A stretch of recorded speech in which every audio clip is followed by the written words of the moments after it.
Underdog Daily with the Badge Bros, John and Nez here hanging out, and very special day, very special week on the platform here. We got the playoff bracket all figured out for NFL there. Rapid pace. These playoff contests are filling up. We're going to have some double dip of off and on the clock this week, both Thursday and Friday, so that we can cover the wild card slate and we can cover the playoff contest there. Nez hopped on with Underdog's own Pat Mayo and did a playoff contest one. We'll tag that one somewhere around here when it's posted. They just recorded that this morning, so tons of playoff stuff there. And then we have the biggest, literally the biggest hoop slate in the history of the platform today. 15K up top for a Monday night hoops. Nez, my man, this is epic. This is literally history. This is history. You're seeing it right here. I mean, I think we did have a 15K to first opening night, but I don't know if it was 10K or 125K. All I know is that my arch nemesis Buster's boys won that one. So that he's a 15K merchant. That's why he's up there so high next to me. I don't know. I saw him up there again the other night too. Buster boys might be doing work this season. You're right. There was one other 15K, but let's just call it the biggest total. ever. I mean, there's other contests there. It's the biggest slate. You're directionally accurate. Directionally accurate. Oh man, we also had newbies chiming in here. We also had over the weekend there the first PGA event. So I know people are already sweating their scrambles and that sort of deal. But man, we're gonna have to cover some of these PGA dailies as well going forward here. And then I really want to get in the baseball streets too. I mean, I've been doing the slow drafts on the side, but I think we owe it to the community to do a way too early like bullpen style stream here in the future. Yeah, I got to set the table for the dinger, and I can't wait for dinger season. It's been too long since I did like a full length best ball draft, and man, there's just nothing quite like that as a nice little nighttime routine. I do want to say that, John, I did that show with our guy Jason Rouslin. I hope I'm saying his last name right. I think it's phonetically how it looks. And I really took what he said to heart. He was very into, stacking the century, and that, if you hit the century, you're going to hit these other contests as well. I took that to heart, and I'm now advancing 59 out of 149 teams. Good start. And I don't even think my guy who I have 70% of, and Michael Thorin Bjornsson, who I just found out who that was the other day.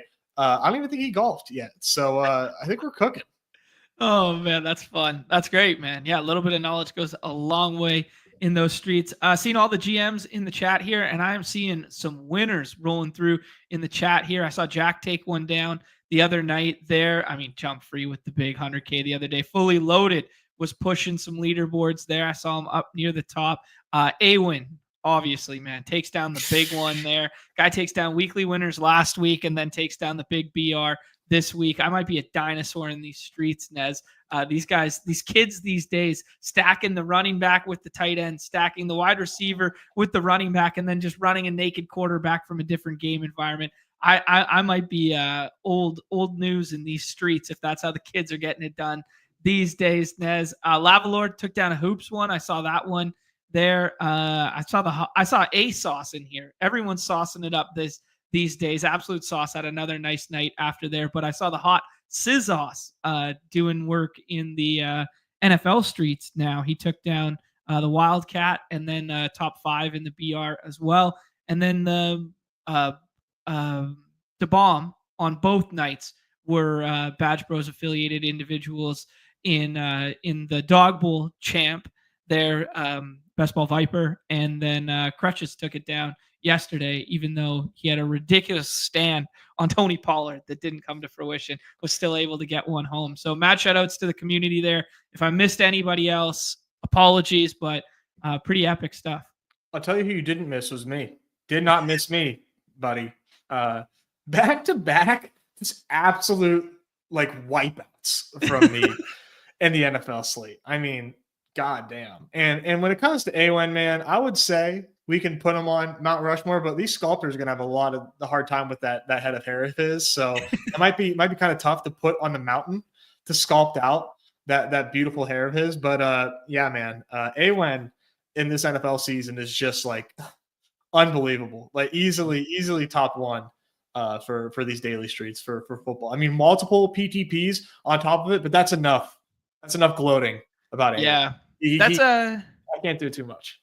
That's a eerily reminiscent and familiar to Crash Rich 2 seasons ago, to Paul 3 seasons ago, like where there's just been one player who emerges that season and just does work on it all, and he's clicking the easy button all season long. And I think it was Paul. I was inverted that one year. It was Crash Rich another year, and then it was him this year. Just truly impressive, unreal. Yeah. It's kind of funny how that happens. Like, once you get going, man, you just dominate the whole year, it seems like. Another one here. The Cash Game King, the double doink, accidentally entered his GPP lineup into there. A lineup that would have been scored high enough to take down the DeBomb and would have been top 20 in the BR there. He found one there. Yeah. And then the other one, well, you know what? The Cash Game King, he did lose the biggest head-to-head of the week versus your boy, though, from off and on the clock there, the $100 draft. So, he tried to box me out at the onesies positions early, made a critical mistake, as we had to teach him a lesson. I mean, you don't run the cash game bit every week 18, but a little known fact about you, John, is that you study cash like way too hard, and no one knows that. And that like you make a cash lineup every week just to see if you still got it. It's one of my favorite things. One of my favorite things that nobody knows about you. But they I used to. I don't play nearly as much on Redacted anymore, and play here a lot. But I used to. Many say I used to box in the cash game streets. If you know, you know. If you remember, kind of thing. That's how old I am. Nez is. I used to fight the boys in the cash streets, dating back to the old days. I believe you. Another one over the weekend there was Sam Olsen, back-to-back NBA nights there. That was between us and shows and stuff like that. So got to give him a little shout there when we're talking Mount Rushmore, that we're hyping Awen, but we can't forget the goat's still there. The goat's still around, man. That's right. Nez, I think we'll do a little bit of review from week 18. You alluded to yours not going very well, mine as well. My combined 2 highest owned players scored 6 fantasy points, so that's not going to bode overly well there in JSN and Blake Corum. I really got on that game in a big way and didn't play a ton of I played the ATL side, but didn't play a ton of Bryce Young in the other one, and didn't play a ton of Naked Bo Nix. So that was kind of the demise of my weekend there. And then the hoop stuff. I didn't play the last 2 days. I had a really big stand on Miles Bridges on Friday there. Things were looking great. And then the second half fell apart. But yeah, I haven't played a hoop slate since then. So you're going to have to, fill in, dot my I's and cross my T's and stuff as we, yeah. I'm not even done anything there. Oh, yes. Watch it. No, it was, I got to say, John, the best players weren't getting home these last few days. No, because I wasn't winning anything in the last. Nice. I did have like a couple like decent ones in there, but this is this is not a great ROI week for me on the whole. There's a lot of injuries. You would do one of those. I was. Yeah. Get it out of the way, and now I can get back to what I like to do instead. There was a lot of injuries, and I was, taking a lot of risks on these injuries and taking L's on them as well. But last night, it was another slate that I was in love with. We had Pelicans and Wizards facing off. And yes, man, that's I feel bad even calling it a slop it up. That's because I'm like, this game is just going to be awesome. And it kind of was. And then Trey Murphy got hurt. That was a bummer. But I had 60% across all my contests, 60% Kyle Kuzma. Oh, wow. In the 6th round. Just perfect. And I min cashed. And I just min cashed everything. I didn't lose money. But man, I was really hoping to get paid off better for that stance. But nope, did not quite come to fruition there. Dude, those are honestly probably the most tilting nights for me personally, having been around for so long and played these games for so long, the ones that you lose by like, fractions of points, you can kind of laugh off. Or like we had the conversation last week about the Paul George sweat that I had. Like I can kind of just laugh it off that he doesn't score a fantasy point and actually scores -5 in the last 5 minutes. You can laugh those ones off. The ones that sting truly the most are when you take an exploitative stance, you nail the shit out of it, you max all the contests, and then nothing breaks your way, even though you played so well. Those are the ones that actually tilt me the most. They're the ones that should probably tilt us the least, to be honest. But like, because you're like, hey, I played well, pat on the back, congrats to me, LOL variants, right? Let's move on with our lives. But those are truly the ones that tilt me the most, is when you really nail a slate like that. Yeah, no, I can fully attest to it. I don't normally tilt super hard. Like, I do tilts, I'll post every now and then in the chat, like and here and there. But oh no, yesterday I was like full blown tilting. I was like, you gotta be fucking kidding me, man. Like how did I not have a single live team? I didn't have anybody live. I needed Draymond Green to do something for me last night. And then the Warriors got dog walked, which I loved to see, man. It was just, I can't stand Steve Kerr. So anytime that the Warriors, get their just due, it feels good to watch. Okay. All right. I didn't know that stance about you. I knew you weren't thrilled that they were on the Christmas slate, and you think they weren't worthy and deserving of being on the Christmas Day slate there. Nope. But I didn't realize you had such a stark vendetta against Steve Kerr outside of his lineups. Steve Kerr is such a merchant of just like having the best player, like one of the best players of all time, on his team. Like all he had to do was just make sure that like, Draymond didn't like swing on anybody.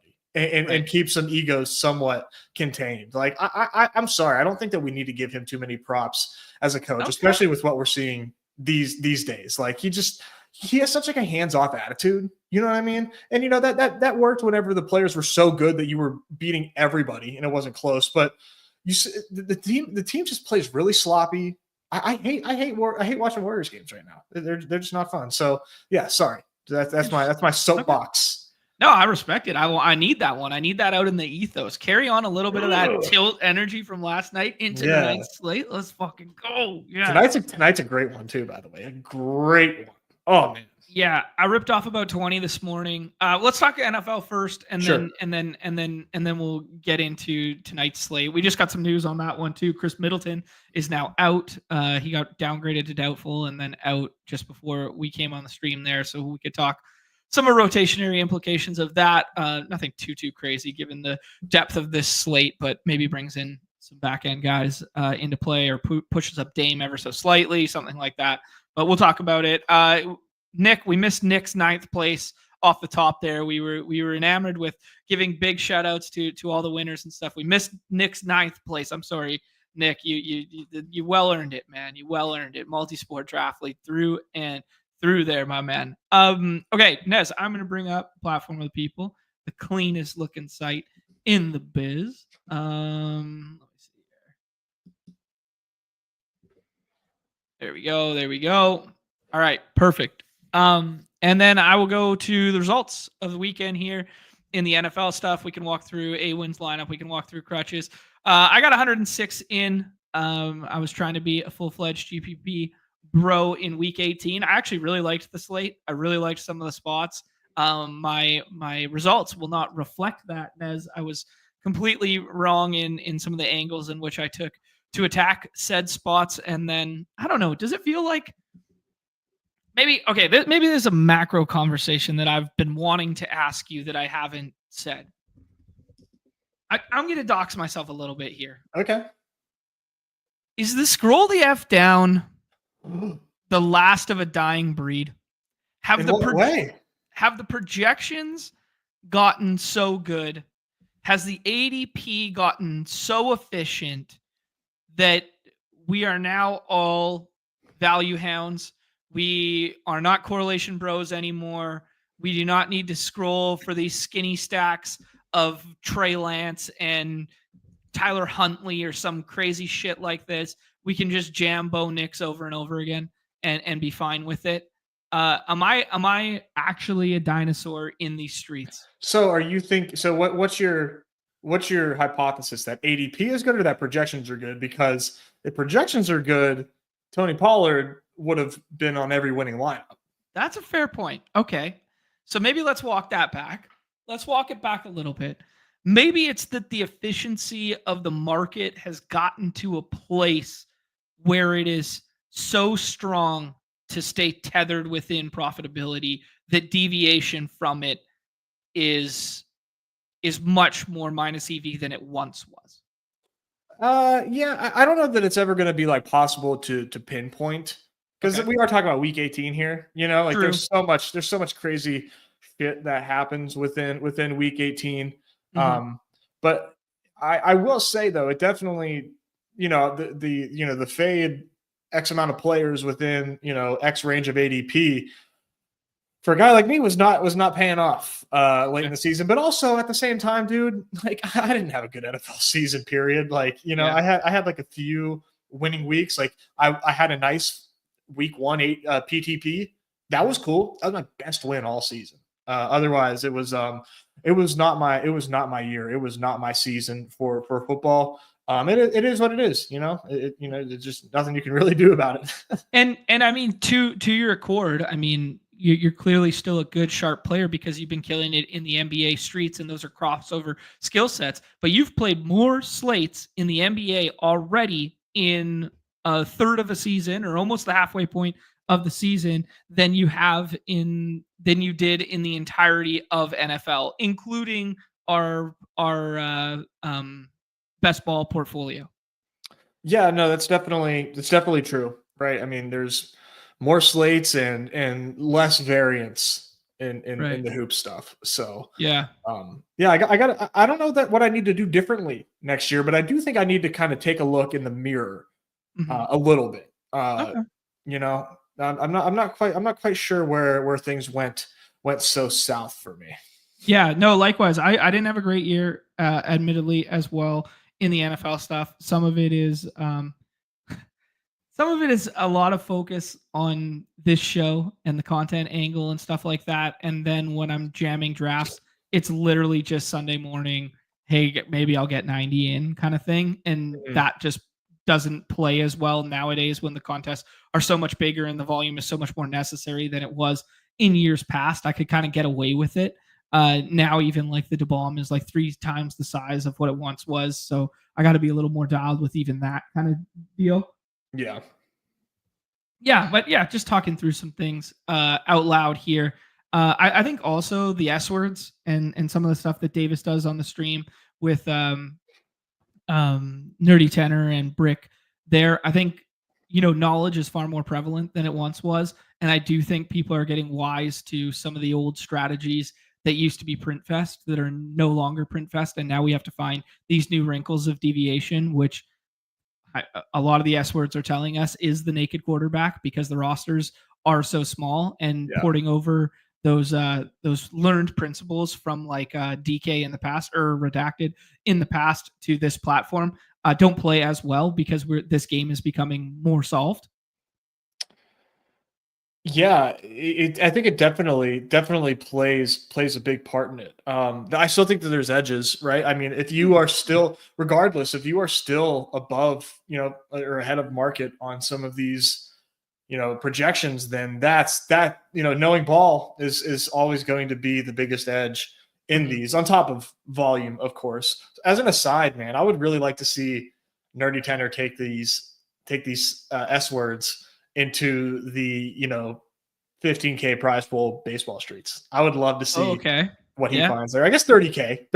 We Yeah. got up there Mhm. last year. He was definitely in there a little bit last year too. Like I saw him in there messing around. So I don't know what he's working on in his own accord. Yeah, that'd be cool to see what he finds there. That might be too Mhm. hard because there might be just like way too much variance with baseball. But I am curious what he might find there. But anyways, that we got all summer to talk baseball. I didn't mean to take us down that path and lose a million viewers, but It's true though because it is the most interesting sport to solve in the daily facet, in my estimation, because of the correlation patterns of lineups and the 3-1s and the 3-2s and the 3-1-1s and the does pitcher matter and all that sort of stuff. So yeah, we'll Mhm. have lots of time to talk about that. Our guy Len Keith, aka Keith, dropping by to drop off 5 Badge Bros memberships. You guys can put those to use in the near future here.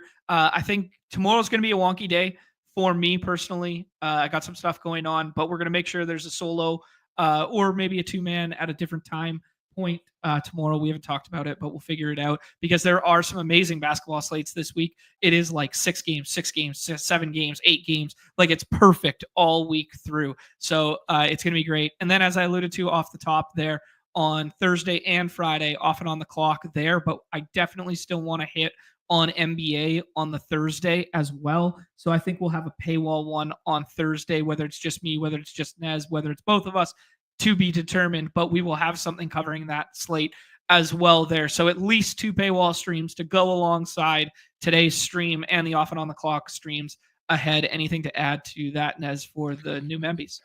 No, man, loaded slate. And shout out Keith, man. Keith, he kind of came out of his shell once he won the dog bowl seat. And I'm glad that he's like hanging around with us and popping in the chat, seeming like every show since he won the dog bowl seat. So thank you, Keith. I appreciate you, dude. Guys, be more like Keith because he told us when he came on, longtime lurker, was always listening, but wasn't an active participant. And now he's a full-fledged active participant, and he's sending us pick'ems through the Discord and all that good stuff. Yeah, one that we played last night there with the Gibbs catches that got home, and then we just couldn't get the Jefferson side of the equation there. So, yeah. Yeah. Coxer did the same thing too. Yeah, it was like he's always been a lurker, and then once we met him in Dallas and that sort of thing, it was like, all right, I'm out of my shell now. I love it. I love it. That's what it's all about. All right, let's gloss over Awin's lineup here. Let's give him all the praise in the world.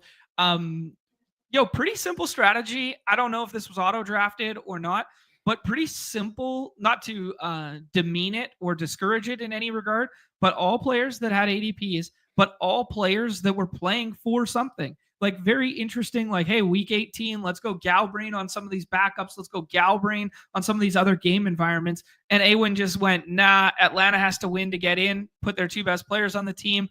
Miami has to win and get in, put their 2 best players on the team, or debatably their 2 best players on the team. Jacoby Myers has all the incentives in the world that they want to get him, and they were vocal about wanting to get it for him. He was in cash consideration on redacted, put him on there. And then Bo Nix going against a bunch of backups at home, winning your in situation, put him on there. Yeah. I mean, he just said in the chat, he autoed this. Yeah. I was off the Miami stuff, just thinking that they're, with Huntley there, I didn't think that they were really seriously going to play there. But I mean, it's not like you needed a big score from those Miami guys anyway, but 18 and 14 will certainly do it. My biggest blind spot was missing Drake London this week. That was embarrassing. I mean, I was all over Ray in the redacted streets. It's like, all right, yeah, Ray time. Didn't do and what sucks is like 2 things is like I've been attacking Carolina all season. And I've been heavy Drake London all season. And then the stars align, and then I'm like, I don't even know what I was doing ahead of Drake London. But I totally botched that. Totally botched it. Yeah, me too. I only ended up with like 13 or 14%. I played all the Brian Thomas in the world over him and got exploitative. I was clicking JSN's name over him once in a while, but like that was kind of later in the week, but I was trying to get both of them early in the week kind of thing. So the theme of my week was just JSN syncing a bunch of good lineups and that sort of deal. But yeah, I was kind of with you there. I had a little bit of a blind spot to the maybe they won't need to throw that much, or maybe this game doesn't go back and forth, which was just flat out wrong because we've been saying for 2 weeks, 3 weeks now that Carolina's pesky. And on the off and on the clock show there, we both alluded to the fact that, hey man, they've been like the perfect fantasy storm in the last couple of weeks. Well, why didn't I just go, yeah, they could probably the perfect fantasy storm again here, and you need 2 pieces on the other side, right? Yeah, I think where I went, I had a big Dobbins stance. That's where. Oh, okay. That's where things went wrong for me, and I feel like I was directionally accurate there. They scored 34 points, needed to win against Vegas. Mm-hmm. Maybe not, this much J.K. Dobbins, but oh man, that's a lot. We tried. Yeah, well, there was this weird little kind of like pocket of the running back tier that was like after Sharbs went, then people just kind of started like mixing and matching. And then as the week went on, Pollard actually almost flipped Sharbs, not in terms of ADP, but just when you were in the draft rooms, Pollard was then all of a sudden going routinely ahead of Sharbs. And then the conversation was, do you like Carter? Do you like Dobbins? Do you like these kind of guys more? And then I did see some people doing the scroll the F down to like Ray Davis and that sort of thing. Yeah. But yeah, it did become clearer as the week went on that like Dobbins was a better pick because their motivation was going to be there after that Steelers loss, right? So yeah. This is a good point from Keith as well. No Mooney was a little bit of a key to that. Obviously, it was the key to you getting on Ray in the cash build on Redacted, but like yeah. Yeah, so shout out to Awin again there. Jaybird, I've seen Jaybird hanging out in the Discord as well there. So a little shout out there. The more traditional path here with the Bonex skinny stack, just using Zach Ertz as a one-off there. Pat on the back to me for full fading Jaden Daniels and it not mattering whatsoever. Holy shit. Like full fade Jaden Daniels because I thought it was fake sharp and it doesn't matter at all. Shout out to Fully Loaded, who was up here as well. You're going to see very similar iterations of the same lineup. Trey McBride was actually the tight end you needed, not Jonnu, but then you needed a higher score in that slot at the running back position from Carter. Achan outscored it with 18. Wow. There, Hot Sauce, very similar story here. The Kyler mini stack there. Devontae Adams still had a nice game despite getting absolutely murdered and blown up on that back pass from Rodgers, just setting his boy up. A little double pass to set his boy up to get killed by Jalen Ramsey. Nice parting gift from his friend as he sails off into the sunset. That is insane. Awin giving us a little context to what it takes to finish first in these contests. He was 54% Kyler, 27% Bo Nix, no JD, and no Baker Mayfield. So full faded the top two quarterbacks in ADP. Was not a fan of the 6 and 7 ADPs he's alluding to. Love that. It was a fun week 18. I will say it was a pretty fun week, other than not winning. Oh yeah, there we go. We gotta show our guy. With Noah Fant. A Noah Fant scroll the F down and a Breece Hall scroll the F down, doing the double teammates pairing thing as well here. And then the naked quarterback. True sicko behavior from a hand builder, but love to see the double scroll. Love it. Scrolls aren't dead, John. You just gotta scroll better. I just gotta scroll to some good fucking plays for a change. Try that instead, dude. The thesis isn't dead. My implementation of said thesis is dead. That's the problem here, man. Holy shit. We got to give a shout out to Crutches. I also saw Pragmatic up in the top 5 in multiple contests this week, to shout out to him as well. Dan was on here as well, but Crutches was all over the Tony Pollard stuff.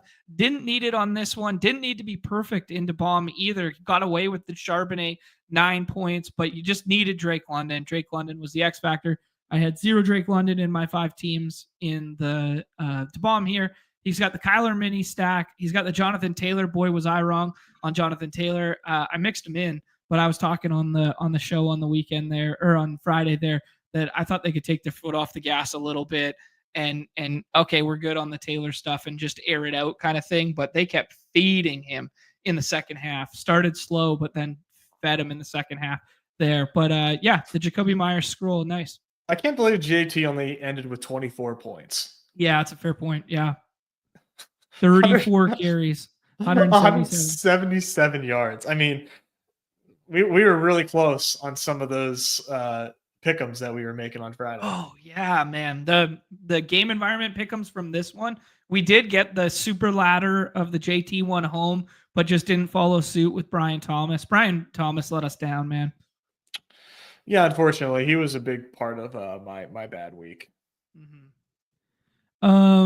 Shout out to Michael, gets to catch the show from home now because the snow is keeping him indoors. Love to see that. Let's go. Love to see that. Yeah, I don't know if you know that, John. Big winter storms down here in the old US rolling through week. Now. Yeah. We might even get 1 to 4 inches in Dallas, which Oh! you laugh. All hell will break loose. The grocery stores will be empty if There that you takes go. place. Shout out to our guy Basketball Viper taking down DeBalm on Saturday. They're just rolling in. Yeah, fullback dive was a player I was unfamiliar with, but Dale TCH Ford. Yeah, shout out here. Little Justin Herbert one. Little naked Justin Herbert. Not something I was getting to, but all the cool kids are doing it with the naked quarterback these days. These Geno doubles are dead. And then the aforementioned Pete Overzed showing his flaws in the Cash Game King by being a full-fledged GPP bro in his own tournament, taking down first place for $10. That's amazing. That is just so chef's kiss. Oh, poetic, man. Nez, I guess I could share. The True Cash Game King won there, taking it down versus Pete there. That's the big winner of the weekend there for me. And then I could share my brutal exposures here with a whole bunch of JSN at the top. I got on the Tony Pollard stuff too. Played a shit ton of the Geno. I ran good on the Bijan stuff and it didn't matter, and full faded those top end quarterbacks and it didn't matter either. So maybe time to move on. It might be. Man. Yeah. We'll do a whole bunch more for wildcard weekend and stuff. Honestly, wildcard weekend, one of the greatest slates of the year. I know people like on Redacted site, they'll treat like, hey, this is the end of the season at week 17 and best ball season, this is the end of the season at week 17. Absolutely not. These wildcard slates on Underdog, the 2-day sweat, it is one of the best. I want to see all of the early screenshots. I want to see everyone celebrating after game 1 when the slate doesn't end for another 30 hours. Yeah, we just got those slates up too, so that'll be fun to talk about. Yeah, they're really fun. Just in general, they're really fun. And you're also dealing in the postseason with far less Q tags, far less speculating on playing time and stuff, because it's like, who's getting the ball? Fucking Derrick Henry. Who's getting the ball? Saquon Barkley. Like, these are the players and the plays that'll get home. It's eerily similar to we go through a lull with the NBA schedule where we go through silly season and we still talk through it, but some of those slates get really janky and wonky, and then boom, all of a sudden you get those NBA playoff slates, and those things are so sweet. Minutes condensed, etc. So yeah, that'll be a lot of fun. Nez, anything you want to say about football to close before we move into the basketball streets here via the good people at Unabated? No, just go Steelers. Here we go. Go Steelers, he says. Yeah, there you go. The playoff bracket has been solidified, so you guys get a divisional matchup. You were telling me that Lamar had never beat the Steelers prior to this year, right? That was the big one going into the first matchup. I don't think it was quite that stark. Me just going empty hype trade on it. Yeah. I'm like an old boxing promoter. So he had never beat the Steelers in his whole career, and now he beat them in their most recent matchup. Yeah. You might have exaggerated a little bit. A little bit. I can't remember. I don't think it was quite that stark. Oh shoot, man.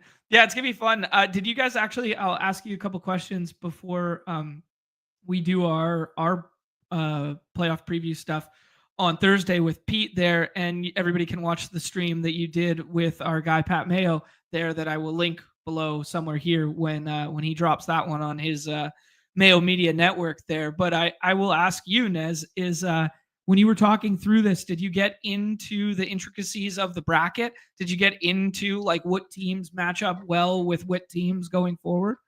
Oh yeah, he knew right away. He was very, very well versed. Yeah, in knowing like how to pair. He's like, talking about getting to the Super Bowl and helping get to the Super Bowl and the conference championship. So he's like, okay, so probably don't want, if we're trying to build a Chiefs team, we probably don't want the Chargers. Probably want to do maybe Broncos or Bills. I'm like, yeah, why am I even here? Yeah, you got it. You got it, man. Like you crushed it. We built. He tweeted the team. We were trying to build Lions Chargers with like Bucks advance rate pieces. Okay. And then we ended up getting sniped So we ended up building out, like, we had to go like backdoor Kareem Hunt for the Chiefs Super Bowl for potential Bucks or Lions. Okay. It was it was a good time, man. His setup is insane there. He has a whole production team. Man, Yeah. I need to task grab at somebody just to like walk around behind me to look like we have like a production team. Like he's not actually doing anything. He's just like a guy that looks like he's part of the team. We just need a dude with a clipboard. That's all we need. Yeah. Yeah, we need a dude with a clipboard, and I need like a hot chick who just daps up the cheeks every once in a while with a little powder, make sure I'm not looking flushed on camera here, dude. Maybe like a boom mic, just kind of like hearing from overhead. Like, dude. And every like every 15 minutes, he like just accidentally bonks you in the head to just remind everybody that it exists. Oh shit, they got a boom mic on the Badge Bros. Oh yeah, shit, they're big time.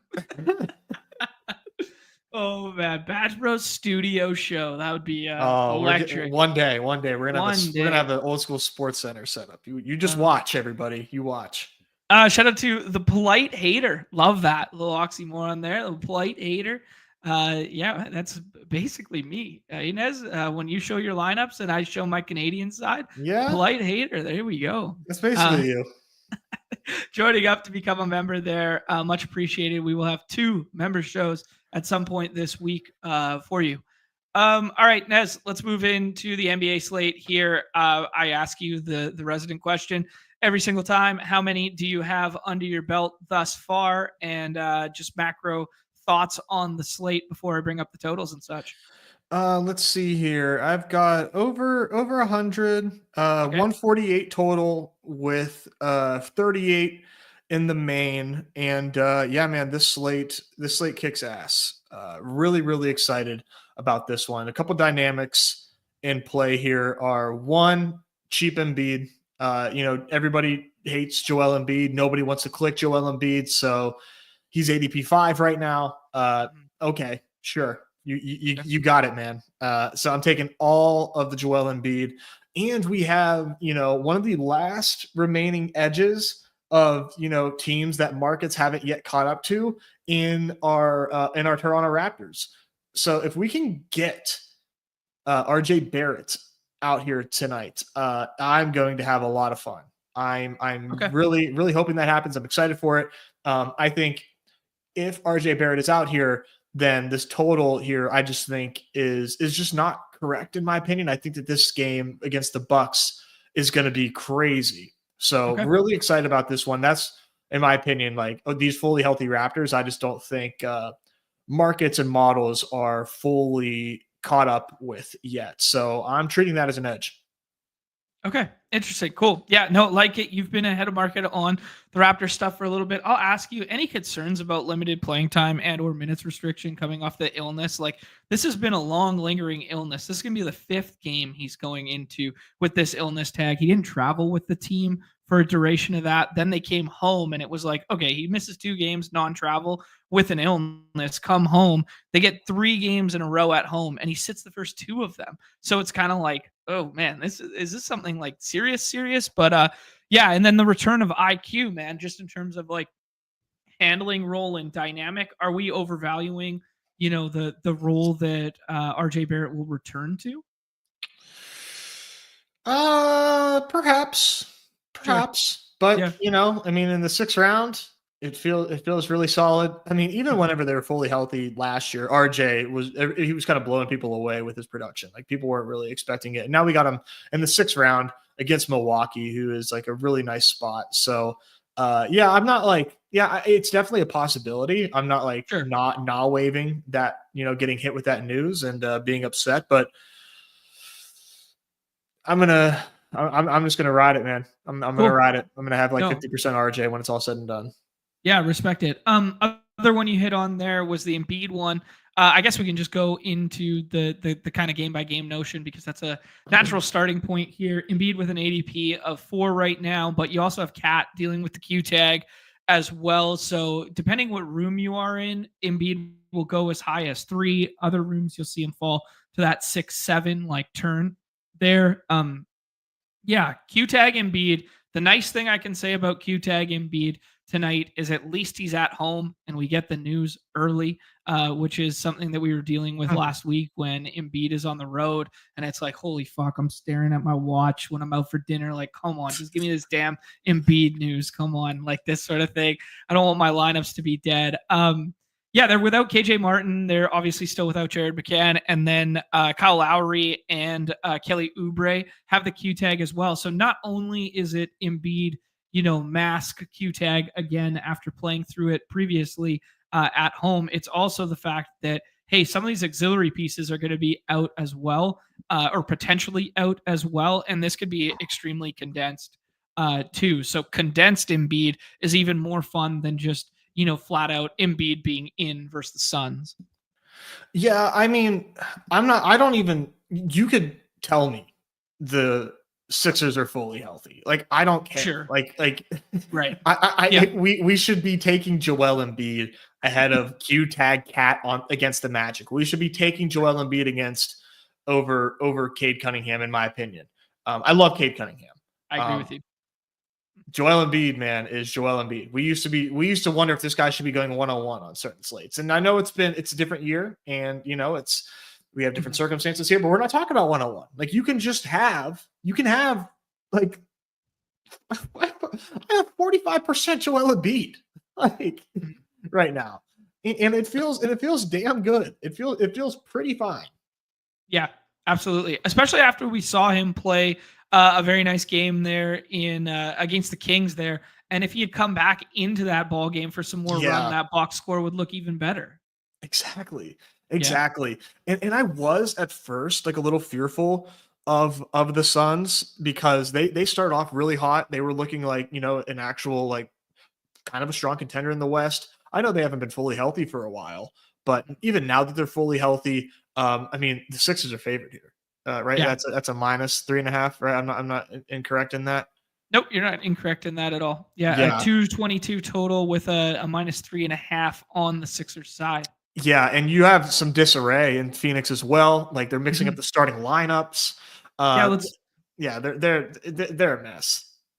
Yeah, let's talk about that because there's been some rumors that it's going to be Beal off the bench. There's been some rumors that it's going to be Nurk off the bench. They're going to put Plumlee in the starting lineup. They're going to play Tyus alongside Booker and Ryan Dunn and Durant. Booker's ADP kind of jumped out to me initially as like, whoa, he's pretty buried comparative to like how frothy Kevin Durant was. And this is 2 games back now with Booker there. So I'll ask you the kind of like macro, what you're doing with Booker question there. But there's also rumors of Jimmy Buckets and the Suns now after the Jimmy Buckets, 7-game suspension there. So just kind of macro thoughts on the Suns side. Are you liking Durant, Booker, any of these pieces at ADP? Yeah, love Booker. No to KD.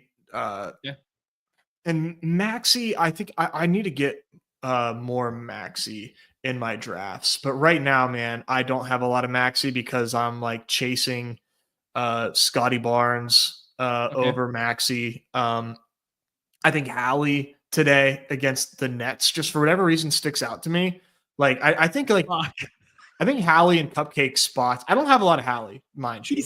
He's so back, man. He had a 70 burger, then he had a 50 burger. He's so back. Now he gets a great matchup, and now I'm like, oh man, I don't want to feel Hallie tonight. I know. I have 18% Hallie, so that feels fine.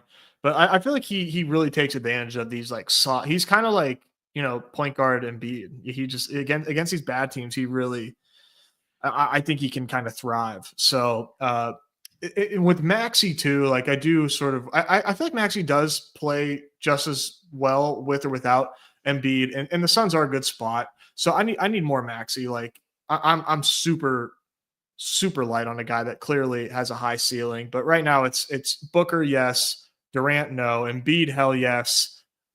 Maxey, I need more of, and then Paul George, I'll just rarely have much Paul George. Okay, yeah, I think this is an interesting conversation to have because it just came up in the chat there that PG would be nice with no Embiid if you don't think he plays. So we're clearly on the Embiid plays tonight side of the equation right now. But yeah, that PG 6th round price tag would age like wine. So I do think it is worth mixing in some capacity. He always projects better than he actually goes, like always. PG will always be projected for like 36 fantasy points in every single model, and it'll always push him up higher than his actual ADP. But he is, in my estimation, more of a contingent play these days. Chad cited the splits that we talked about last time out there with Embiid on and off the court, whereas Maxi's splits don't really, shift, Yeah, exactly. So Paul George for me is not somebody that I have any of right now. Okay, cool. GA, Steven. Thanks for rolling through. Yeah, we're all Team Hallie now once we see a couple box scores, huh? All it took, huh? That's all it took. All right, Nez, let's talk about the Pistons and the Blazers here. Pistons at home, 6.5-point favorites. I watched a shit ton of that Friday night game versus the Hornets. Oh, God, so bad. Actually, sorry. One last thing I wanted to point out about Suns and 76ers is you remember those years, I guess it was 2 years ago now, that we were like centers versus the Hornets, always centers versus the Hornets. Do you remember who the center was for the Hornets at that point in time? Was it Plumlee? It was Mason Plumlee. And now all of a sudden we get this cupcake matchup of Embiid versus Mason Plumlee. That was the reason centers versus Hornets was a narrative. It was the same kind of like thought process as attacking Daniel Gafford. Wow. All right. Yeah. Well, throwback. I love it. Yeah. Fucking elephant never forgets, dog. We got Pistons and Blazers up here. Still no Jeremy Grant, which has really boosted the Denny Avdia role. People have been in love with playing Denny Avdia. We have a probable tag on Ayton, but like the designation is rest. So I don't know that. I don't think that changes, but I do think it's noteworthy when you're clicking his name over and over again in the 6th round that they do have the ability to play big, and they've DPN, whatever, coach's decision. I messed up the acronym instantly. Coach's decision on Time Lord last couple times out. So if they do see fit to finally give, Ayton a rest day after his last like 3 or 4 games, that we could get something funky with like Time Lord pulling back into the center rotation, yada, yada. I'm just putting it out there. I don't think it comes to fruition this evening. I just think they're getting ahead of a rest spot for Ayton in the future by listing him with a probable tag today. Yeah. And then Piston side of the ball is Jaden Ivey's going to be missing a whole bunch of time there. And Asar Thompson, who's been getting some run, didn't start one of the nights there and then started the second time out 2 games ago over the weekend. He's listed questionable with an illness right now. What do you got in this ball game, Nez? Yeah, Asar would have been awesome in the full court press. Just a fantastic. I was waiting for the time to take Asar. I still will take him in the 6th round of the full court press, but that Q tag came today. So that's no bueno. Those late Q tags just have such strong hit rates of guys missing time. But Asar, man, the next time we get a juicy Asar slate, it wasn't this one on the main, but full court press, man, 6th round was just like free as hell against Portland. He's ready to like take like he's just his brother. I mean, they're twins. Same type of player, man. Just like an athletic freak, defensive monsters. Tons of stock. So that's a bit of a shame. But if only they could fucking shoot, man, they would be time. Dude, they'd be so nasty if they could shoot. Give it time. They'll get there. They'll get there. Right now, they're just like playing their role. So I think for me, low key, dude, 6th round Tobias Harris makes sense. Like as far as the second option for Detroit, it's Cade. I'm assuming Asar is out. Malik Beasley is out there chucking up shots, but Tobias Harris is going to play a ton of minutes. And I think that he's live for 40, and that's generally what I'm looking for in the 6th round. So it's really like Cade and then like a sprinkle of Tobias Harris for me. I guess, for full court press people, Jalen Duren, I think, can be had in the full court press. Okay. Portland side is a lot less exciting. We have, for drafting purposes, you're talking about Ayton. I out of principle, I just fade Ayton every single slate. And we have Denny Avdia, who I think Denny is a good player. I think Denny is good for fantasy. I think this is a good spot, but pick 24 Denny, pick 24. No, I'm going to have as little Denny as possible moving forward for me on these slates. That's just way too expensive for a guy has like multiple teammates that could outscore him. If you're looking for if for whatever reason you want to take a Trailblazer and you're like, well, if I can't take Denny, who can I take? I mean, take Anthony Simons. Take Simons over Denny. Denny is just such a strong fade for me today. Okay. Yeah, no, I respect it a lot. ADP has gotten frothy. Other ADP that I thought was kind of frothy was Josh Hart. I do think Pascal Siakam on most models is going to project better than both of them, and he goes about 8 picks after them in general. So, yeah, just throwing that out there. Yeah, prepare to get Denny, though. Yeah, absolutely. He feels eerily similar to the slates where Dyson Daniels would be pushed up, but he doesn't fill it up in the stocks in the same regard. You know what I mean? Yeah, I feel you on that. Like just like at general box score watching, I get Denny definitely has an increased role on the Trailblazers. Like it's there, but I don't know, man. I am taking Pirtle. I am taking Randall. IQ over Denny. Yeah. Just take the Denny double with the 10 turnovers there. Shout out to our guy Miller, who was jamming in the Discord saying that should be a double because he filled up a stat category with a double digit there. That's so funny. So such a good bit. Oh God. All right, Des, let's bounce back to Unabated here for a half second. Let's go to Pacers, big favorites on the road here against the Nets. The Nets, man, they are decimated right now. They made the big trade in quotations there to get our guy D'Lo back, our guy through and through there. But yeah, no Cam Johnson here. Obviously, no Melton still. Simmons has a Q tag. D'Lo has a Q tag. Cam Thomas is already out. Watford's out. Maxwell Lewis, who got banged up like 3 games ago, is out. And then Bogdanovic still out. So, yeah, what are we doing here on the Nets side of the ball there? Is there any consideration for anyone? No. No? What just about D'Lo if you get it? I mean, just D'Lo if he's playing, and like Nick Claxton in a full court press, but I just think that these Nets are going to get destroyed today. I'm surprised this is only a 10-point spread, man. Okay. I think that this should be way larger, like 14 or 15 for sure. Like the Pacers are like playing better ball as of late too, and the Nets have nobody. Yeah, man. I mean, the thing that sticks is like on paper, right? Like D'Lo against the Pacers here. Like if this was a fully loaded Nets team, this would have been like, holy shit, we're doing it again. Like it almost was perfect with Cam Thomas and Cam Johnson and D'Lo. It was almost perfect. Ben Simmons, I guess, in a full court press too, can make some sense here, but otherwise, nothing really on the Brooklyn side, at least. Okay. I respect it, man. I was trying to get over on D'Lo early with the Q tag there. I was kind of feeling it. I was like, man, this feels like such a good spot where everything has to run through him on both units. I don't think they're ready to give Zaire Williams like max run early here. I thought the supporting cast was like halfway decent enough that they could keep it competitive for like, a little bit there. But if D'Lo can't go, it's dog water here for sure. Yeah. Pacer side of the ball, man. Hallie goes every single draft, usually in the second round.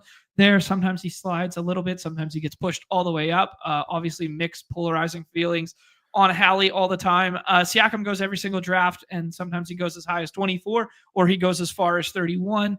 Miles Turner kind of in that same vein there. Are you trying to get overweight on the Pacers side of the ball? Injury report, Freeman doubtful, and QJ doubtful. Highsmith still out, and obviously the backup fives who are done for the year. So yeah, anything to say on Pacers side, and maybe just feelings in Hallie in general? I apparently have a lot of Miles Turner, which is not something that I usually do. But I kind of like the Pacers in this spot. They just, to me, come off as like a pretty condensed team right now. And if they do end up blowing out the Nets, I think, I'm anticipating it going through Turner, Siakam, and Hallie. I had Mathurin in my full court press ranks, and I just have never gotten to him. Apparently, I'm mostly like autoing those right now. Okay, but like, yeah, no Benny in there. But it's hard not to like the Pacers today, man. I mean, God, if they let me down, I mean, I will just be furious because I'm never on the Pacers. They hardly ever playing Pacers, but I have 29% Miles Turner right now. I think I did that because I was tired of drafting RJ and IQ every single time. Sure, yeah. So I would be surprised if that is not mostly like buzzer beaters. It is. And then like Hallie and Siakam, I like them too. So I like the Pacers today, man. Okay.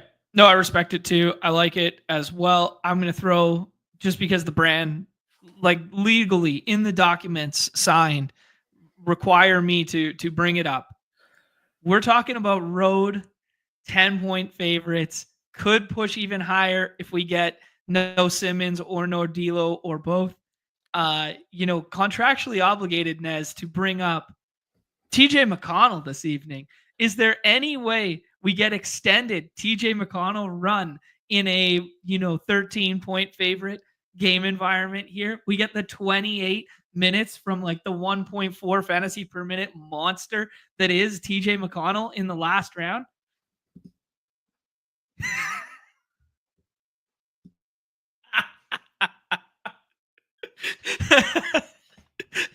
I abstain. In a full court press. Come on, in a full court press. Knock yourself out, dude. He's gonna break a fucking slate this year, man. Mark my words. If I make it to the NBA Dog Bowl, by some grace of God miracle, I put together a winning lineup on one of those slates one time, I will do my best to take TJ McConnell. So the Hawk, sure you will. The Hawk Tua mathology bit. I will do my best to draft TJ McConnell in the Dog Bowl if I make it there. I know you will. I know you will. For me, man, Spencer Dinwiddie is available in the last round of these. Like, okay, he's the primary ball handler for the Knicks for the next 1 to 2 weeks. We just got in against the Grizzlies. Not for the Knicks, for the Mavs. But yes, Mavs, yeah, for the Mavs. So, okay. I mean, I'll take Dinwiddie. I like Dinwiddie in the 6th. I mean, McConnell, go ahead, man. Take TJ for me. Okay. All right. Just entertain my fun. Shout out to our guy, Numi, former member of the show, now the man behind the curtain who runs the games and operations alongside Hope there. Tremendous job that they've been doing in recent memory. 5 gifted out Badge Bros membership. Much love, my friend. Thank you so much for that. And I do have to address another thing in the chat here. Basketball Viper saying, he loves baseball. Obviously, we're through and through baseball guys. People forget that we're 101 baseball guys just because we're so fucking dialed when it comes to these other sports. Nez, we are no more dialed at any other sport than baseball. There is no sport that I follow more closely than baseball. Don't you worry. We're not going anywhere in the spring. You know what? We might even be at spring training. Who knows, buddy? Who knows? Awen, my guy, rolling Unreal. through 20 gifted out. Mad love to Awen rolling through. The man who shipped the BR this weekend, who shipped weekly winners last week, reminded him to do his due diligence there. The GOAT doing GOAT things. Mad respect, buddy. Thank you so much on that one. Yeah, guys, send Numi and Awen some love in the chat there if you were recipients of said membership. We are going to have 2 there. True Vogel, shout out. Love it. Bringing it back. That's a deep dive reference there. Okay, cool. Gifted a membership. You did win one. I'm not even watching right now. Your personal account won one. Oh, good clean fun. Good clean fun. It's hilarious. That is good. All right, Nez, let's talk about Bucks and Raptors. You kind of led the show with it.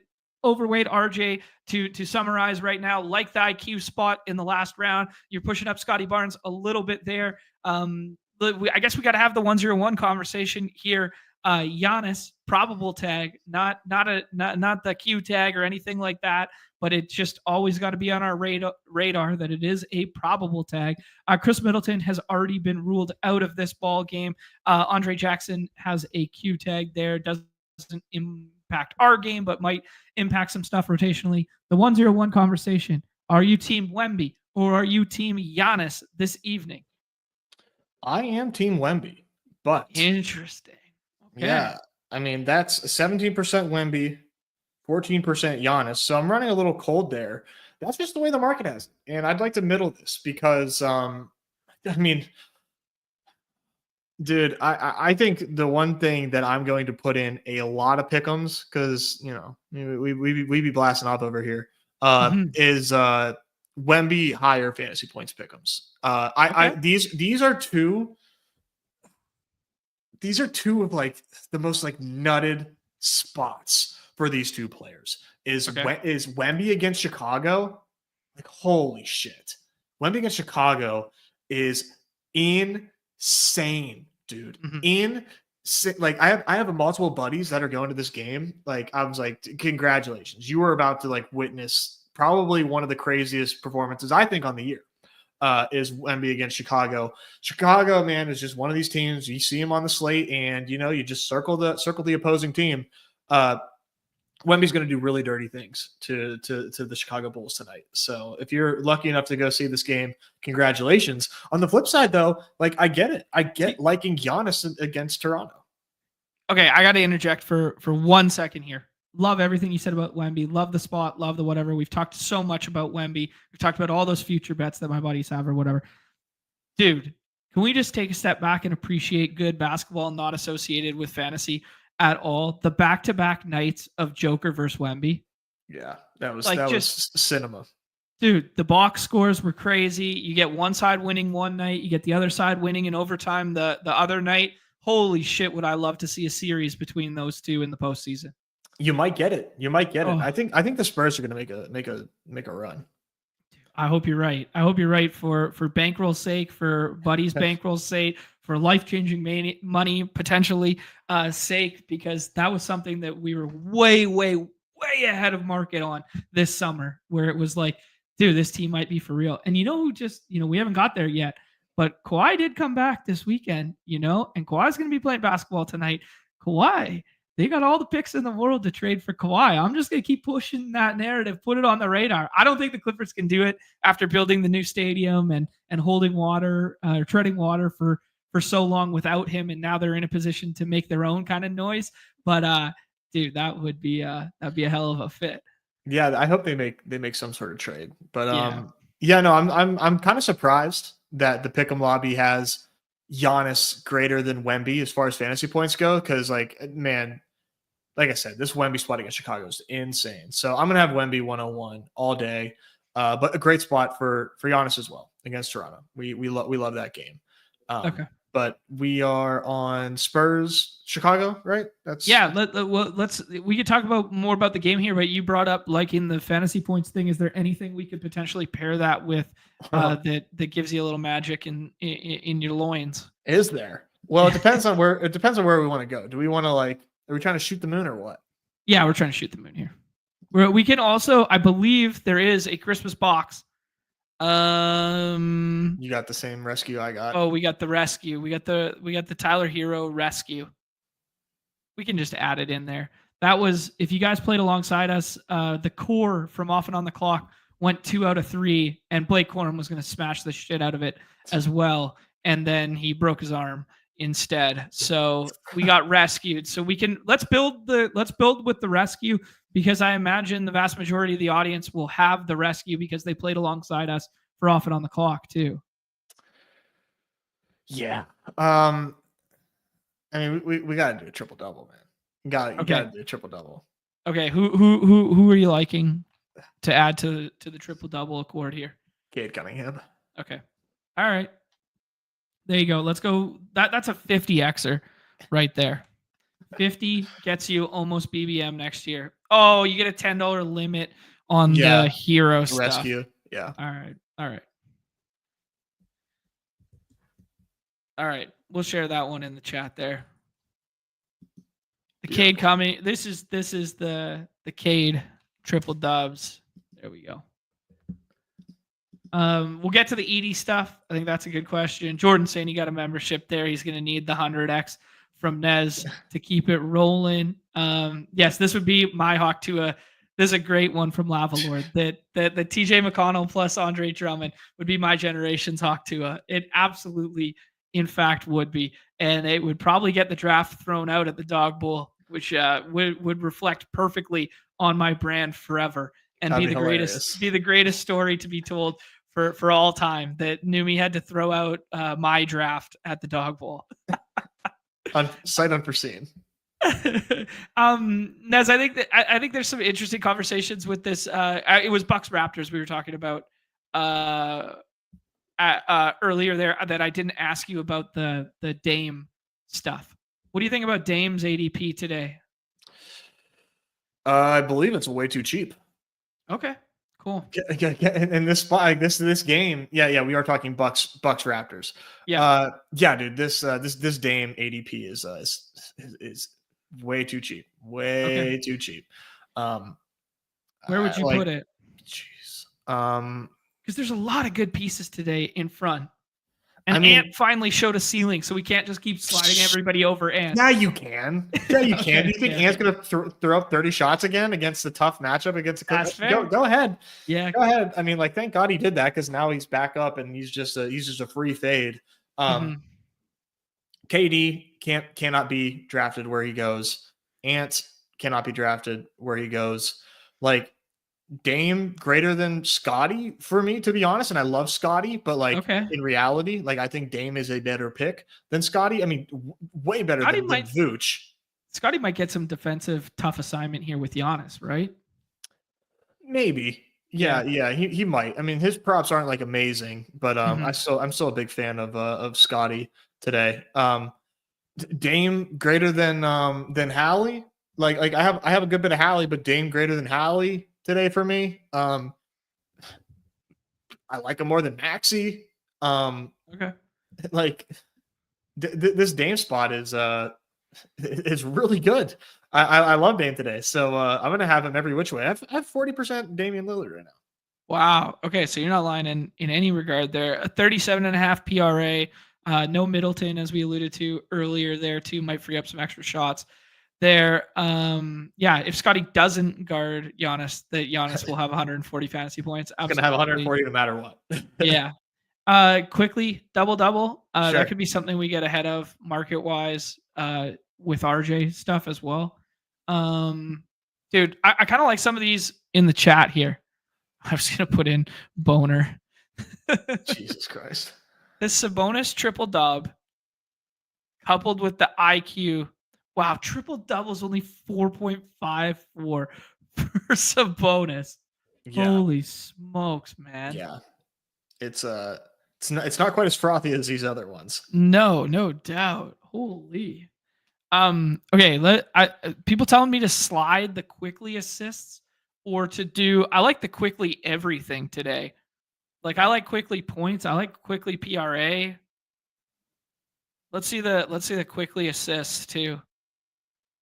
You could slide the quickly assists to like 9.5. Yeah, compare that to the double.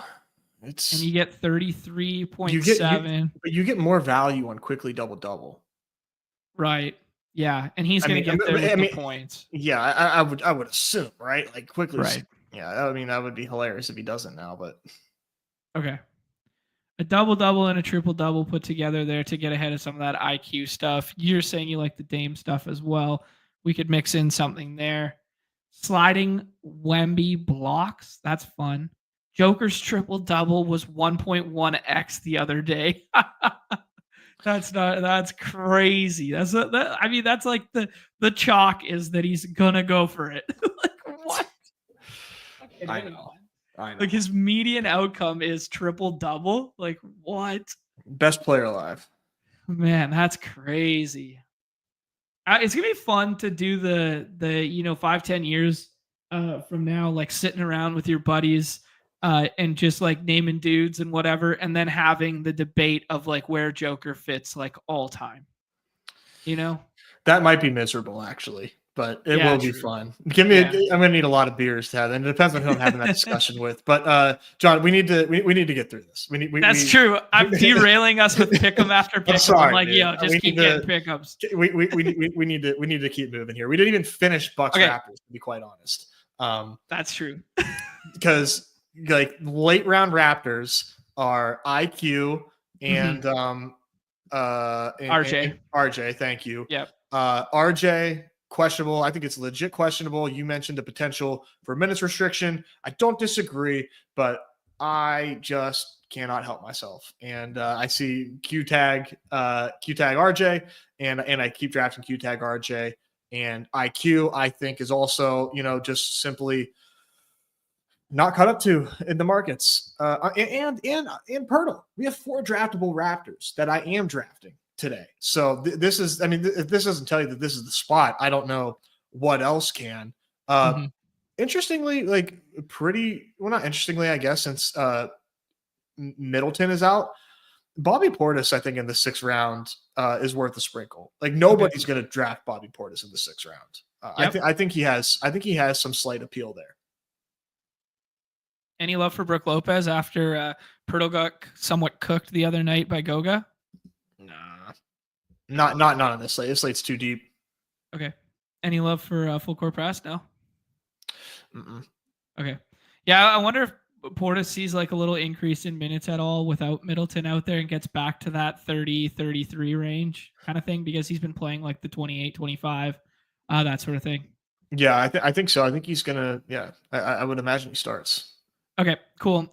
Knicks as heavy home favorites here versus Orlando. This is the slowest game on the slate by a lot. It is the lowest total here. We got the Q tag on Cat in the first round there. We've already suggested that we prefer taking Embiid with the Q tag over Cat this evening. Brunson has the probable tag. They're 11.5 favorites at home here. I guess we could talk through like some rotation stuff if like Cat doesn't go. I imagine it'd be a Precious Achiuwa night, and does he come into play in the last round there? Goga's ADP is pretty frothy on the other side. Suggs has already been ruled out. Man, these Magic can't catch a break. Literally every star that they have, they started the season so well, and every star that they have just keeps dropping rather. It does feel like a Cole Anthony starts night, but this team has an implied total of less than 100, only one on the slate. Kind of crazy to just think about. Yeah, I don't know. Can we get to Cole Anthony in the last round? Do you want any part of Goga at ADP there? What are you thinking? I think Goga is like sneaky fine. I can't imagine people are like super excited to draft Goga anyways. Right. Let me see how much I have, because I'm normally really out. I'm not getting any Goga, but okay. I don't think it's. I think if the people that like to draft Goga want to draft Goga, it's okay. Go ahead. Yeah. He's not the worst pick. But yeah, dude, this is not an ideal spot by really any stretch. But Jalen Brunson. Do I have a lot of Jalen Brunson? I don't think so. I want more Jalen Brunson, I think, is like kind of was my takeaway here. And I don't have a lot of Cat. It can break multiple ways too. Like if you get no Cat, the Brunson projection instantly pushes up. They've been without Miles McBride for a little bit there as well. Like this rotation could be like, well, it's always super condensed, but if you take Cat out of there, would you get to Bridges in the last round? Do you like Hart at ADP in the middle rounds there? He's been a triple-double machine in recent memory, or double-double machine in recent memory. What do you think? Yeah, it's not a spot that I want to get to those guys in the 6th round.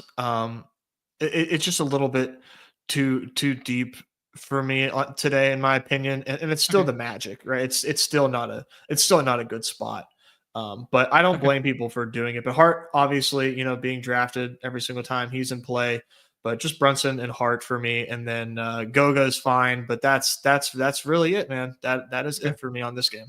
I basically have 0% Goga and 0% Hart through my first 30 drafts, because they were like the two that I was just like, fuck this game, fuck those guys, push them down kind of thing. And like pushed up like the Siakams of the world, pushed up Levine, pushed up Pirtle over that, pushed up IQ, pushed up Monk. We haven't got to Monk yet.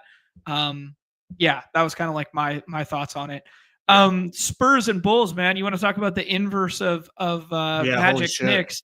This is going to be pace up, out of possession or two for the Spurs. There, Wemby goes 1-0-1, and then basically nobody else from the Spurs gets drafted at all. I could throw my hat in the ring for some Vassell in the last round. There, something like that. And then on the Bulls side, Vooch kind of in his natural pocket where he always falls, second or third round pick. And if you want to get over on Vooch, you can always get over on Vooch. And I always fuck up the decision and get over on the wrong nights. This is a night that I will be kind of like soft out on Vooch, but if he falls to like, pick 14, pick 15, and it's like him versus Hero, I'll mix it in a couple times there, despite liking Hero a little bit more in a vacuum. But yeah, outside of that, what do you think, dude? Oh yeah, man, this game's gonna rock. I'm super pumped, super pumped for this game. But that said, like as far as the Bulls that I'm drafting, I don't have a lot of Bulls in this game just because I'm getting my way to other pieces. The Bulls are just like not all that concentrated, really. Like Vooch, I'm just never drafting Vooch. Levine, I do like. I like Levine a lot today. Seems like he's like really stepping up his production and really kind of like providing really strong fantasy value, especially in spots like this. And Giddy, I like Giddy a good bit today. But that's really it for me on the Bulls side. And then Spurs is, it's Wemby, as much Wemby as I can get to. He's the 101. Not enough said there. I think this is going to be like, like I said, man, I'd be shocked if Wemby doesn't just crush that fantasy point projection in the pick'em lobby. And then sneaky 6-rounder, Devin Vassell. We've been waiting for it, finally getting good minutes on Devin Vassell. This is the Devin Vassell spot. I tried to time this Devin Vassell spot the last time that these guys played, and put a bunch of money on Devin Vassell every which way, however I could, and that flopped. But I think Devin Vassell is a pretty strong ceiling today. I ended up taking a Devin Vassell double and paired it with a ton of stuff that has a low multiplier, just so I didn't like max out the multiplier today. Sure, it's thin, man, but I think this is a good spot for Vassell against the Bulls. Like the Bulls are just one of those teams, right? Who's ever playing the Bulls, I like their opponent. So this should be a super fun game. Cool. I just did it with quickly points. It's probably even quote unquote safer if you do it with quickly assists. Might run that one twice right there. But yeah, getting a Devin Vassell, a 14.5x in a pace up spot there while the minutes tick up, and how he's rejoined the starting lineup there. I like it, dude. I haven't looked at touch time and handling versus like him and Chris Paul on the court at the exact same time. I think that would be a very interesting thing to look at in recent memory that I will I'll put on the docket to look up later there. Just in terms of like how the handling has been split, especially in those most recent games that felt like, quote unquote playoff games versus Denver, those last two there. I'd be very interested to see what the handling split looked like for him. Yeah, I'm assuming it's ticking up, but yeah, just the fact that it's a pace up spot. Like obviously it's 14x. It's a long shot, but like, right. I mean, this is it's just something, you just know it when you see it, man. That's a good 14x, and we're just out here trying to shoot the moon. Yeah, I know what you mean.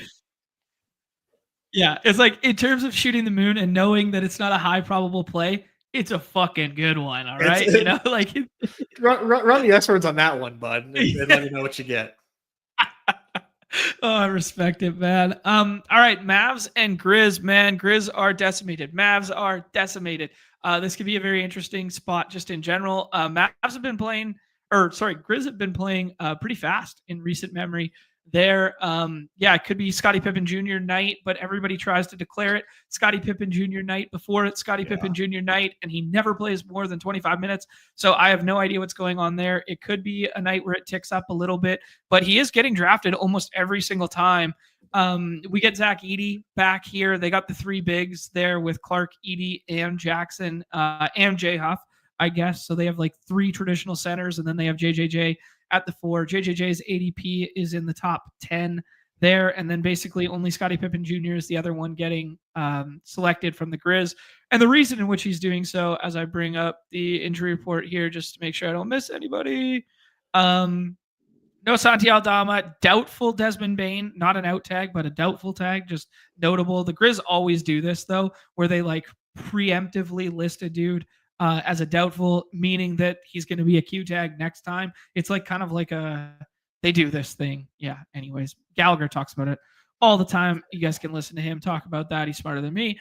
And then Luke Kennard has a Q tag, which was a midday ad. No John Morant, no Marcus Smart, no Vince Williams Jr., no GG Jackson, who have been out forever there. So, yeah, what are we doing here, Nez, other than JJJ at the front end of boards? Yeah, I think JJJ is going to go God mode tonight, man. Okay. This is just all him against this decimated Mavericks team. I don't know how it goes like any other way. It's either JJJ God mode or this game sucks. I think this is a I'm not a big, we don't do over unders here, but if you're looking at this total, dude, I think this game goes under like confidently. I'm surprised that this game is at 230. I know that the Grizzlies play fast, but you're asking a lot of these two teams losing like all of their stars essentially on both sides for this game to get to 230. I think this game could be sneaky terrible. So I'm like, usually you see Dallas and Memphis when, we got a fully healthy slate like we did. Was that on Christmas or you remember that game? I was like, I gave my impassioned speech for John Morant against the Mavericks. I think it was against the Mavericks. I think it was like the week of Christmas, a couple days before, something like that. I don't know why that reminds me of Christmas, but yeah, I was impassioned about that game in this spot. I just think this game could be sneaky bad. I think you see it a lot. Like, when you get these scrubs in there. So, anyways, JJJ, love JJJ today. I've got him, at the 1-2 turn a bunch right now. I was taking Scottie Pippen. I'll admit it. I thought Scottie Pippen was in a good spot. And then I checked his props and in the pick'em lobby as well. And the pick'ems, dude, are terrible for Scottie. It is not 6-round material for Scottie Pippen right now. So I'm out for that. And for that reason, I'm out. I had my bag and it's a little too big right now to begin with. No more Scottie Pippen for me. Only 23.5 PRA. Watch him just crush it. I think that's the angle to play it, right? You play a higher on Scottie Pippen if you think that it's going to be his night. Play it that way. Very poetic of you to go Mark Cuban-esque for that reason. I'm out on a player with the Mavs there. That was very sharp. I like that. That was gonna slip by some people there. I had to give you some fucking magic for that one, dude. Here's what we're alluding to. Run Good Rick in the chat doing the Lord's work here, telling us Scottie Pippen Jr. surpassed 30 minutes only one time this season. I mean, like, Taylor Jenkins just runs so deep, even when they're not actually deep. It's actually crazy that the Grizz are like so deep too. Like, there's so many viable basketball players to just keep clicking on down the line.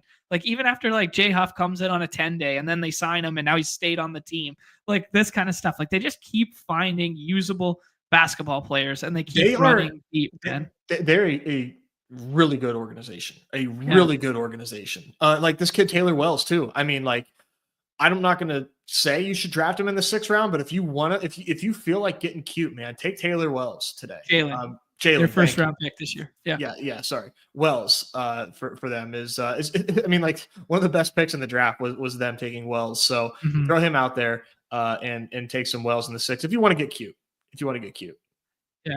I think he was their end of 1st round or early 2nd round, something like that. Dude ices the 3 too. Like, he can shoot it. So if you want a guy who can fill it up quickly, there it is. I think I was calling it Taylor Wells the Ray, the Tampa Bay Ray. Yeah. Ray's legend, Taylor Wells. That's what happens when you're multi-sport draftleads out here just hammering off. We know all the bros, man. We know all the bros. Magic side of the ball game, man. Basically, nobody gets drafted. Like, PJ Washington's available in the last round there. You alluded to some Din Shitty's handling rule that we could potentially get on there. It looks like Derek Lively will play this evening. So there's also, like, if you want to go the 5 route, you could do a little Lively, something like that. But there's a ton of usage to go around with no Kyrie, no Luka this evening. So what do you think about that one in the 6th round. Any Mavs for you? Yeah, no Mavs for me, but Okay. to identify some that are, worthy, PJ and Dinwiddie, Okay. that's the end of the line for me. We saw, was that Grimes the other night, just like kind of go off. Yep. I'm not gonna, put any drafts or take any Grimes and bet on that happening. But Sure. he did go off the other night. So if you're box score hunting, he's got a good matchup today. And that going off was good for 38 fantasy points. So Yeah. Yeah, probably not enough to matter on this it's slate huge in for particular. Grimes, but Any love for a dude who's had 2 kind of mediocre bad games, I guess by his standards, since coming back from injury, but before that was racking it up in a big way in Zach Edey. Like they did start Clark one night over him after coming back, which was kind of odd, I guess. But any love for Zach Edey in the last round there, who's well over a fantasy point per minute? I think it's definitely a good scroll. I'm not doing it, but I think it is a good scroll for sure. Just because, these last 2 games, you look at the box scores, they're not there, but it's the same minutes. And if you just add 3 blocks to that Sacramento game, oh, now he's approaching 30. But it just doesn't seem like I'm not sure. I just think JJJ is going to have to play too much. I don't think that they pair well together Okay. on the court, really. Okay.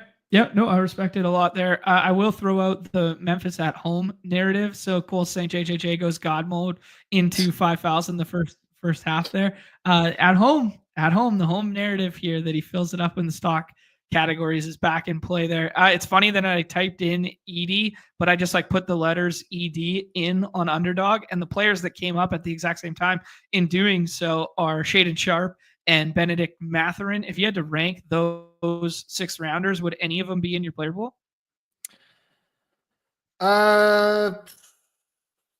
Probably not. Probably not. Okay. I don't think Yeah, so. it seems a little thin, but they are 3 fun names in terms of ceiling potential late. Yeah, I do. I do agree. I do agree with that take, but yeah, it's hard for me to get there. I still like Shaden Sharp as a player, Okay. but I'd rather go Anthony in the 6. You can get him every time. Yep, sounds good to me, bro. Next game up there, Nez, as you guys can see on the screen, Clippers and T-Wolves. This one's in Minnesota.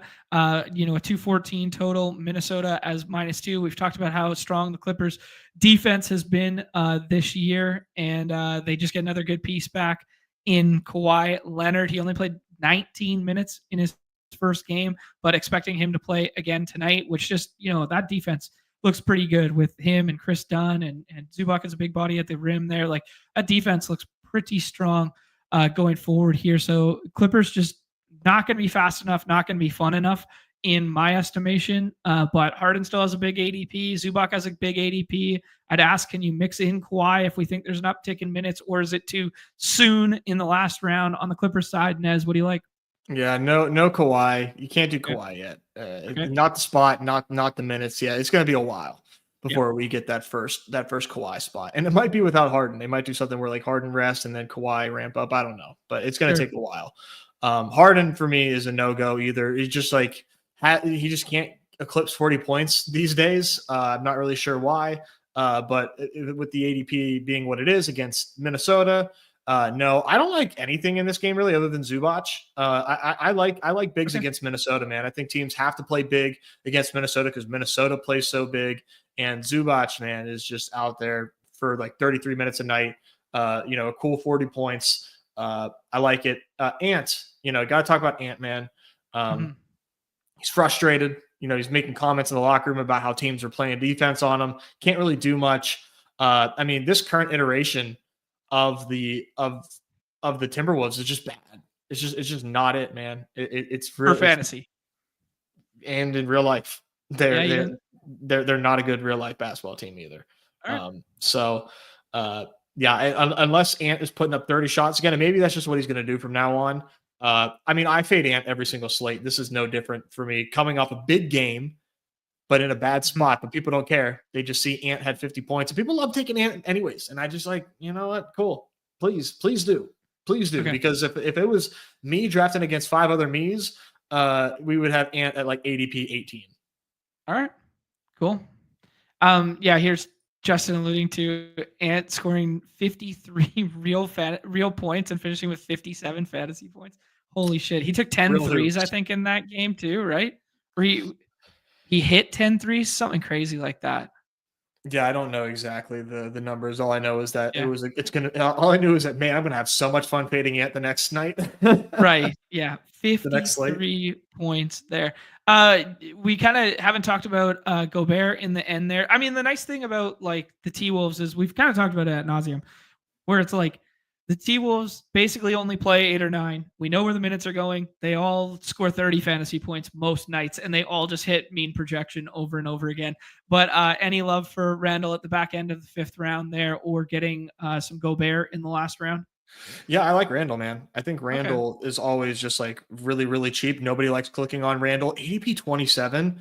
Yeah, I'm gonna have some Julius Randall today, and I think I do. I think I have a good bit of Randall. Like I like him over a lot of people that go ahead of him. Like I like him better than Pirtle today. Okay, I'm not ready to call this team like bad or dead or anything. Like I know they're only 17-17 and they're at the bottom of the division there. I think there's a gelling process after the big trade in the offseason there, getting accustomed to playing alongside one another. I think Dante's played really bad basketball to start the year, but then now he's had a little bit more inspiring stuff at the end. I think this team can still figure it out. I think I still like them, maybe, but not for fantasy purposes. I'm just talking like real life basketball. Yeah, I still don't think that they're a good real life team. I just don't think they have enough offensively to make anything happen. Yeah, that's true. I mean, they just don't run anything through Gobert. They run way too much of that Julius Randle like ISO. I guess that's what Randle's just like always been. He's just they knew what they were getting. Yeah, he's just a sinkhole at the elbow, right? It's what it is, man. Like it's just not good offense. Yeah. This Jump Free saying like Julius Randle is my least favorite real life basketball player ever. They're fucked. I kind of feel Julius Randle is part of that like all misfits team. Like him, like send Julius Randle to Brooklyn along with D'Lo, along with Levine, and like just make them like the most fun team ever. The most fun misfits team. The problem is like I just don't think Randle can be fun on the basketball court either. Like I don't think he can. You think he can be fun? Like play big time tempo, like do something like that in like a stress-free, we're not expected to win environment? I think that's what he needs, is that stress-free, we're not expected to win environment. Okay. Yeah. All right. Okay. I respect it there. Shout out to the team at Underdog, who are the only slate in the industry that left the late night hammer on. It does matter less for us to have like wait around for swap ability, and it keeps the slate really balanced, in my opinion, here, especially when you're only dealing with one Q tag or one meaningful Q tag from this late. So shout out to Underdog for leaving the 9th game on the slate and recognizing that their game is different than the redacted sites that people play on. So I just wanted to get that one out there into the ethos there, Nez. But yeah, some very draftable pieces in this game. Fox fell on his hip the other day, and it turned into Monk night because of that. Monk was a monster in limited minutes, even. Well, they blew him out, and that's why the minutes weren't, or not blew him out, but like the minutes weren't fully there because they had performed so well early, kind of thing. But yeah, what are you thinking with this last game on the slate here with the Jimmy Butler-less Heat going into Sacramento? Yeah, this is a very interesting one, right? Because we have the Heat with no Jimmy. They just got their asses beat. I mean, who was that against that they just got absolutely smacked by? I was not expecting it. Yeah, it was the night that Hero only played like 25 minutes or 29 minutes. Was like a huge low Utah. For him. Utah. Yes, it was Utah after the belt to ass against you. I mean, unbelievable. That's another reason why I lost so much motherfucking money, man, is because I had a ton of Bam and Hero against Utah. Unbelievable spot. This is it, guys. Let's go. Load them up. Easy game.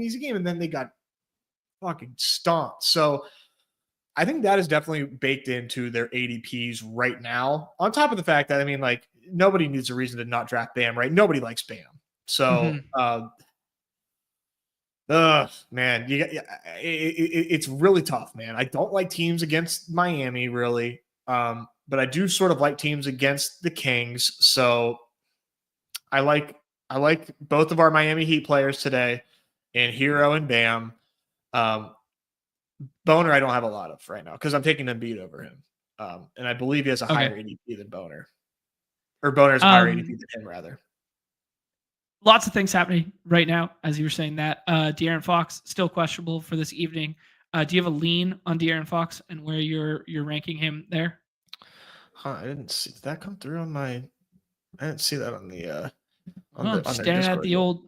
I'm I staring know. at the old unabated platform right here as it pops up, dude. Fastest in the biz. It's because you're on the game. That's why. That's why. I think Fox plays. Okay. So I have so much De'Aaron Fox. So much. Okay. ADP, like it's just you don't see De'Aaron Fox this cheap really like ever. Yeah, no, that's an entirely fair point. I will ask you, De'Aaron Fox has an ADP of 19.1. Are you taking him over the likes of Booker, Hero, Harden, Dame? What do you like there? Harden, yes. Hero, yes. No to Dame because like you don't. It's just not necessary. Like that game, right? Those three players, Hero, Fox, and Bam, is a gigantic tier. It's so stark. You like hardly ever see Zubac go ahead of those guys. You might see Levine a couple picks below them get pulled up past that tier. To me, that is like a gigantic resistance point between them and the next half of draftable players. Okay. Yeah, no, I agree with you. Yeah, there is like a clear kind of line in the sand right there. I put Malik Monk on the cover, Nez, to have a little fun there. His ADP at 30 there. He has been balling out. He would be the biggest benefactor if we are without Fox, but it sounds like you're gobbling up the Fox ADP and you're not overly concerned about Fox missing this evening. The other thing I wanted to bring up was just the fact that we might see some new iterations of lineups and stuff like that. You were right. They fired Mike Brown. I told you were a fucking idiot. Well, I didn't say it that way, but I'm rephrasing for hyperbole's sake here. I said there was no way they would fire Mike Brown because they didn't want to be on the hook for paying two coaches. I didn't think that I thought they would just gut it out with another year with him, but they were playing so condensed. And you were like, this is a guy trying to save his job by playing so condensed. And lo and behold, couldn't save his job. Doug Christie comes in. They're 3-1 since Doug Christie has been in there. Have we noticed anything in terms of their rotation that is a little bit different now versus before? Or is there anything you have to be mindful of in the future with them, like, moving pieces and stuff? Like we've seen Keon Ellis jump into the starting lineup, but that's when other nights like Keegan Murray was out. I imagine Keegan Murray just jumps back into the starting rotation again tonight, or starting lineup rather. He did yesterday. Yeah. Okay, cool. So we're good there. Yeah, no, okay. Nothing really. I don't know what he's necessarily doing differently. It could just be a good stretch of games there for Sacramento. Okay. Yeah, no, I do not have Malik Monk drafted yet. I do not believe. Okay, this is somebody because I'm playing Fox in. I don't love this spot. Monk, it's tough, man. I'm pretty much like always fading Malik Monk. I wasn't fading him against Memphis, but that didn't really matter. But coming off that game, people are obviously super excited to play Malik Monk. I'm gonna fade Monk tonight. Okay, sounds good. There are some very interesting talking points on this slate in general, and this is like one from Drew McCaffrey where it's like always Bam, always Hallie. Like fuck, this feels like a Bam and a Hallie slate, and it pains me so much. Like when you juxtapose ADP to projection right now, those guys will both be popping for you right now, and it's just like it makes the skin crawl a little bit. Oh yeah, it's super uneasy, uneasy. Yeah. Feeling in the pain there on the Jazz one there that our guy Emwald lock buttoned Hero that night as well. As he should have. Yeah, it was a good freaking play. Yeah, it was just classic LOL variant there. Guys, do us a favor, hit the like, hit the subscribe, that notification bell. Consider signing up at the beautiful platform of Unabated here as well. 20% off if you use promo code badge at sign up there. We use their prop based stuff to make pick'ems all the time there. You can see it in the little in the NBA drop down menu. You click on the DFS pick'em. there, and then it will go right to Underdog Fantasy here, and then you can juxtapose their projections in real time versus what's available in the market. Their projections are not up yet. They will be up in about 45 minutes time, so you can go ahead and use that there. Yeah, and yeah, hit that like, hit that subscribe, that notification. Time to rip some drafts. Unless there's anything you want to say on the slate, Ness. No, I think we can do a draft and see how much we just changed people's minds in these Monday Night Hoops lobbies. Let's go. 125K prize pool this evening. 15K to first place, second of the season. There, Nico's asking RJ versus Quickly. Where are you at on that one? I think most slates I would be RJ. Okay. Tonight, I think I'm Quickly. There's just things like when it comes to drafting, like I would take Quickly over RJ, but more like all things equal, I would probably take RJ. Okay, cool. Yep, I respect that a lot. I think I'm IQ over RJ this evening as well, but in a vacuum, RJ over IQ. There you go. Pick 5 is an interesting spot. Pick 5, indeed. Shout out to our guy Lewis in the 101 there. Nick's in this draft as well. Amari's always hanging in and around. We got some badges in the lobby right now. Where's my little countdown clock? Oh, 6, 5, 4, 3, 2, 1. Yeah. Oh shoot, I got the we got the thing on here. Okay, cool. Actually guys, this is an interesting one that I've been messing around with lately. As you guys can see right now on the interface, if I click over in the Chrome tab there, this is the solver. This is the solver draft assist there. Nez, I imagine we are in Embiid here together. Yeah, that's what I've been doing here. Okay. I've been messing around with the solver a little bit. It is aesthetically pleasing as all hell to draft with. It's a lot of fun there. Yeah, Lev was just asking for some feedback. Oh, I guess you can't see when I bring up the right-hand side here for whatever reason, because it's only showing the window. Here, let me show. What's the easiest way to do this? I like the color coding. Yeah, likewise. Here, I'm going to share the entirety of the window for a second there. And then you guys can just see here. Nez, do you like KD at the 7-3 here? The solver is suggesting that that's the best available pick, but that is in beta right now. Just to all. Who else do we have there? Ant, Maxi, Hallie, Scotty. I would do Maxi or Scotty. You don't like KD this evening? Not at all. Interesting. Okay. No. He's overdrafted, so I just don't want him. Okay. We paired Embiid with Maxi there. Yeah, so if you guys can see that, there you go. Someone told me it wasn't on the screen yet. Thank you. Yeah, so like you can just mess around with the settings on the right-hand side. I'm just providing a little bit of feedback on it, but I'm having a lot of fun using it, and it was really good for football on Sunday there, and it just like seamlessly brings in the projections. I really want to one of the feedback nuggets for me is to add our own custom projections to it in a more seamless manner. But anyways, I didn't intend to showcase or share what was going on there, but just kind of happened by accident. So yeah. Well, I've seemed to be somewhat in line with some of these color grades, so that's pretty interesting. Good. They just have the ETR projections and the solver projections baked right in. So nice. I was going to ask you, between Triple J, JJJ, and Boner, who do you like? Just like straight up ADP, not factored tonight. ADP not factored. JJJ, Boner. We're on the clock here, Nez.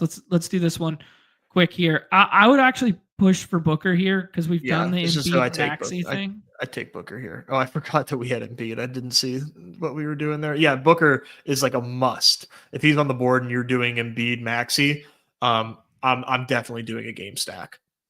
Yeah. Okay, cool. Because the reason I have like no Sabonis is that I'm taking Jaren Jackson over him. I think I agree with it, and I think most projection models will agree with it. As you could see earlier there, the solver agrees with it. I'm really excited to see what Unabated comes out with at 1:30 my time here, so about 45 minutes, where they have that one, because that's going to sway my judgment basically between those plays. Yeah. Nez, what do you like here between Bam and Harden, and then that line in the sand we were talking about? I mean, I do like Bam, but let me check out what the hell are we even getting for Harden fantasy points tonight? I like Bam. Let me see. Okay. I can't even. Yep, I like Bam. All right, checks out to me there. We started with Embiid, Maxi, Booker, and Bam. Yeah, I'll walk through what all the colors and stuff mean in the future when the thing's out of beta, and we'll start talking about it and start talking with them on the back end a little bit there.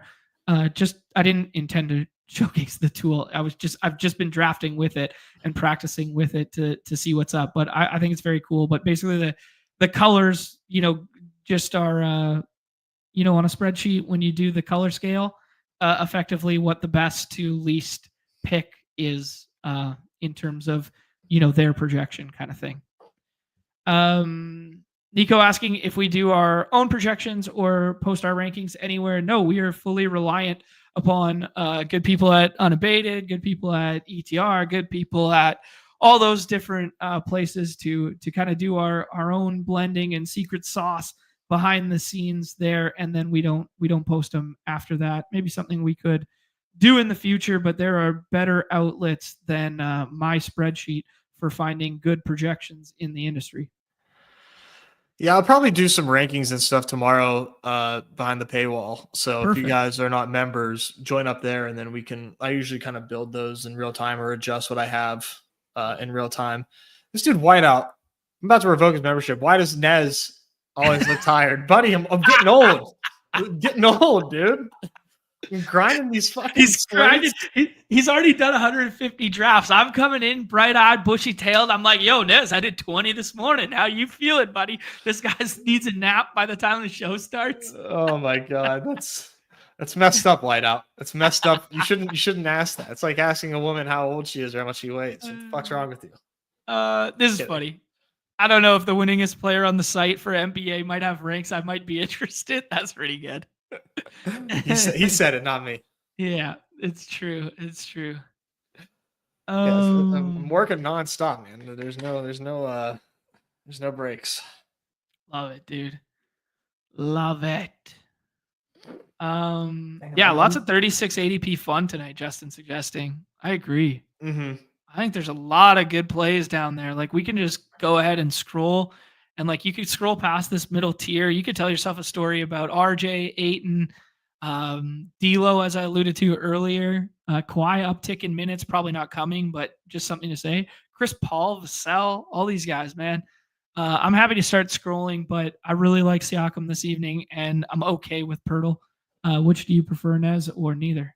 I think I'd go Siakam, but you could also scroll for RJ and Anthony if somebody's looking for something else to do in that range. Yeah, I think Siakam feels like he needs to get drafted every draft in the 5th round. It's hard. It's really hard to pass up on Siakam against the Nets. Yeah. But when has Siakam ever let anybody down? Fuck, man. The guy, little known fact, Nez, Siakam has never recorded a stock. Ever in his life. He's actually never recorded a stock. PJ Washington going there. Do you like Dinwiddie or Washington tonight in full court press? I want to I want to say PJ. Okay. But I like Dinwiddie as well.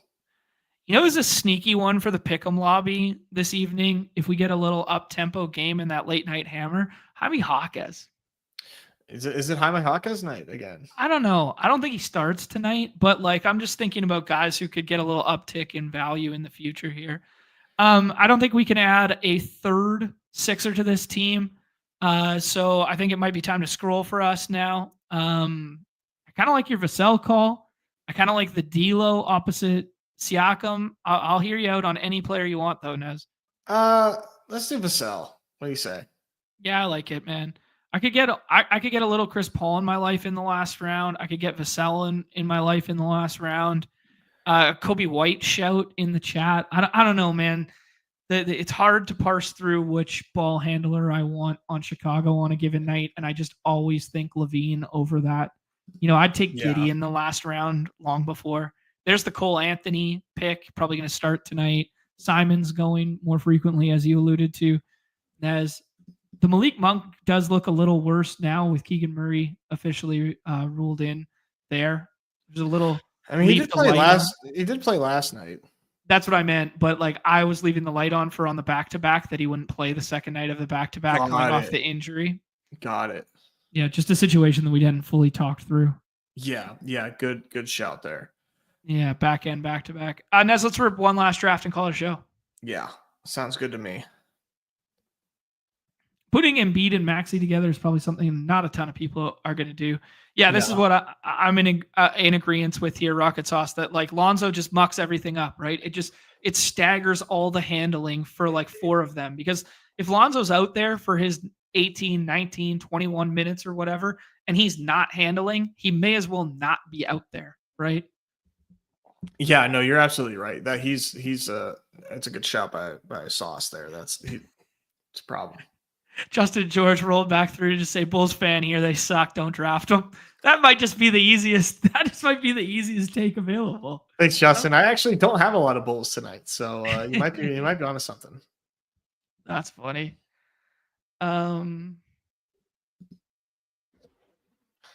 Pick 3. Emwald's asking, this is a good evergreen reminder to everybody that, yes, we do have a Discord, but it is within the Deposit Kingdom, within Pete Overzed's Discord there. So you can go ahead and find that little, I don't know, what are they called? Hashtags, threads. Took me a while to become a Discord expert. But yeah, there's a Badge Bros one, right? There's shows, there's so many layers. There's layers within layers of this. But yeah, if there's one under shows, and then you'll see us. It's just Badge Bros there. So yeah, hop in there and say what's up, Emwald. Sounds good. Nez, what do you think about pushing up Joel Embiid to the pick 3 here, or do you prefer one of these other targets? I've been doing Joel Embiid here all day. Yeah, I like it. But I think I'm about to switch up these ranks and do Cade, Boner, Embiid, because I'm just leaving myself so vulnerable to all this lack of Cade and Sabonis. And my bags are packed. They are very well packed. And considering I can still get Embiid by doing what I just said, that's what I'm going to do moving forward. All right. Sounds good to me. Oh. Here comes Ant. We could do the Maxey thing again. I don't really like pairing the teammates all that much, though we did note that ceilings might be slightly negatively correlated, but Maxey's splits are pretty good with Embiid on the floor. I think we should do Dame or Hallie. Never Hallie. Let's go Dame. All right. Let's push up Dame, man. I don't think you're going to see a lot of Dame. Second round Dame.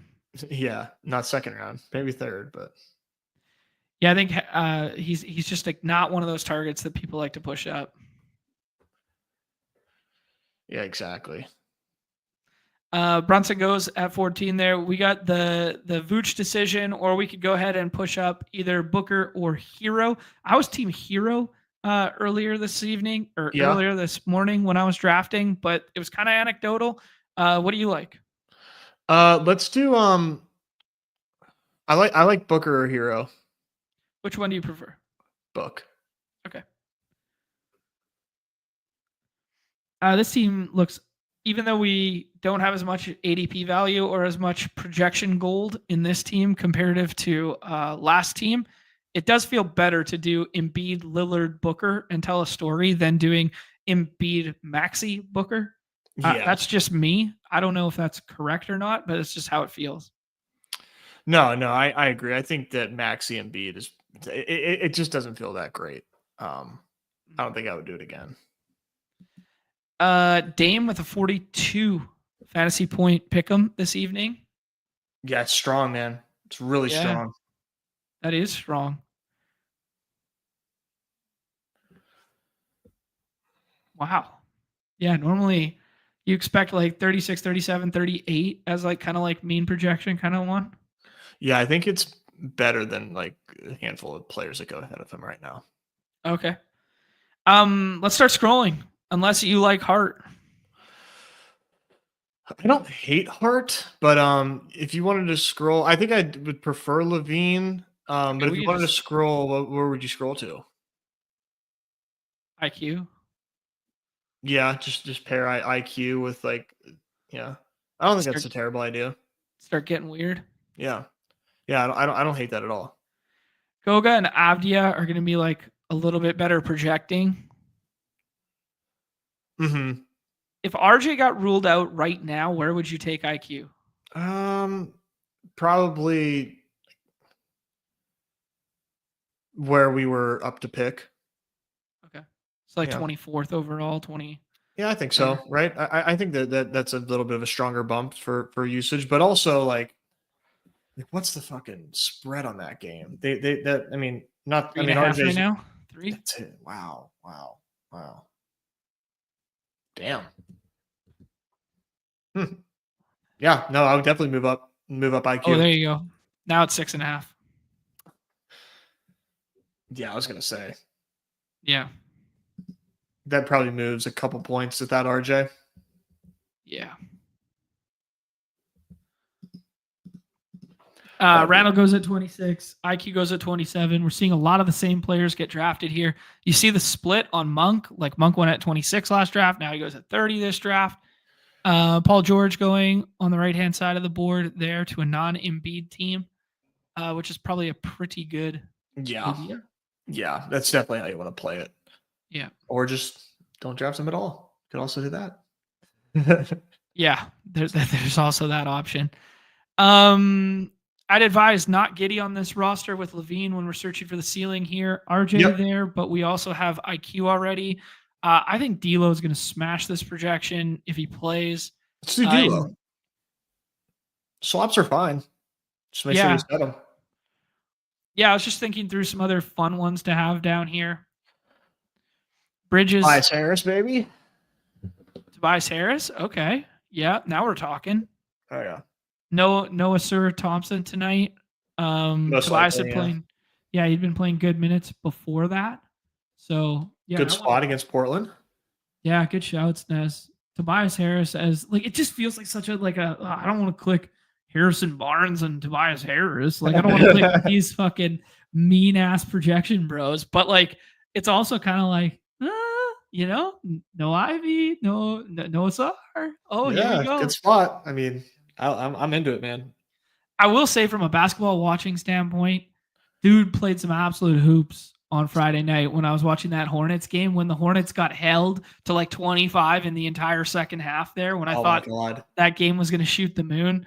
And yeah, he played some absolute hoops in the second half. He was picking up Bridges like high too. I was like, fucking, this guy could still hoop, and he's like in his 30s and stuff.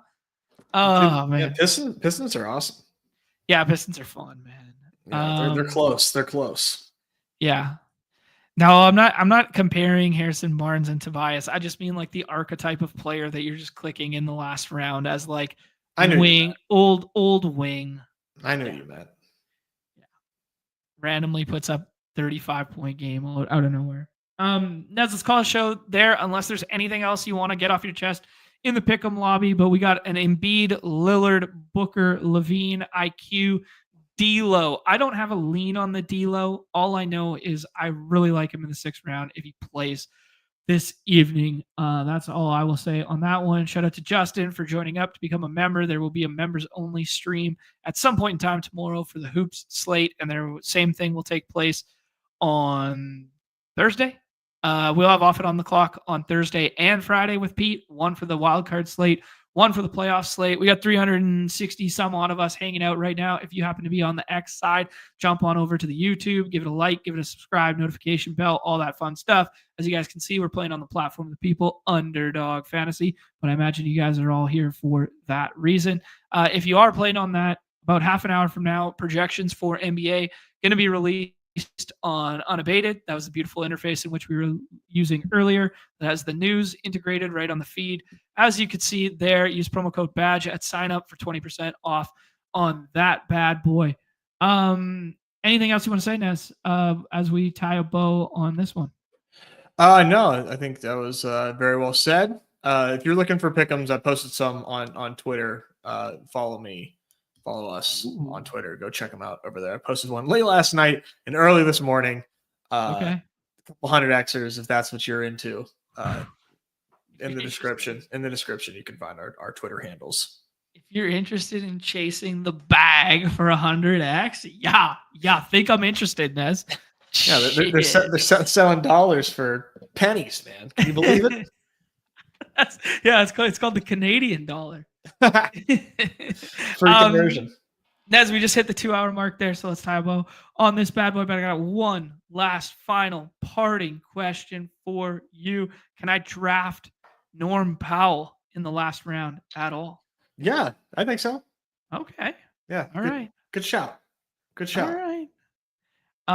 Last thing for me. Okay. Yeah. Please. Did you listen to LiAngelo Ball's song? Nick in the chat. I just saw this. No, I'm not woke enough to have known that there was even a song released by him. So I got to hear this one. If I know you like you like 2000s like rap. Yeah. Oh yeah. Oh, John, this is about to be in rotation for you for a long time. Dude, LiAngelo Ball can actually rap. You're just gonna have to peep the song, bro. Okay, I thought it was gonna be pure comedy, but all right. Well, alas, I was wrong. Okay. I'll just appreciate. I'll just no more. I'll just listen and appreciate. All right. On behalf of the good people at Underdog Fantasy, the good people at Unabated, my friend Nez, I am John, and this is everybody's favorite time on the show. We'll be back tomorrow at some point in time. Everybody's favorite time of the show, the end. Peace.